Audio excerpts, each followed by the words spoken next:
Welcome to the Banker Lamp. Please enjoy the video. You start with the essentials. Power the Dozer and the GPS head unit and confirm the GNSS antenna has an unobstructed sky view.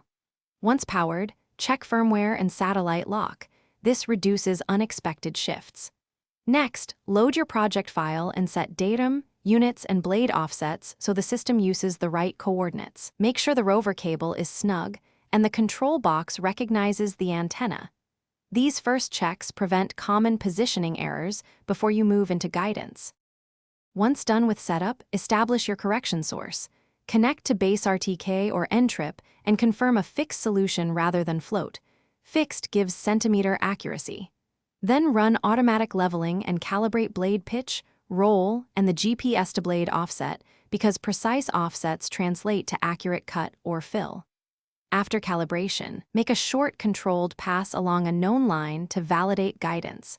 Observe steering prompts and adjust sensitivity if the blade reacts too jittery or too sluggish. Now you proceed to full production. Follow the on-screen grade guidance, monitor cut depth and ETA, and use recommended pass overlap to avoid rework. Make periodic stops to resurvey control points after large lifts or machine changes to maintain accuracy. If accuracy drops, first confirm satellite count and correction status, then inspect the antenna mount and cables.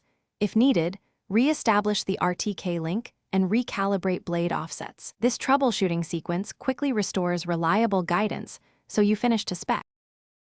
Thanks for watching. If this was helpful, leave a like and consider subscribing. See you next time.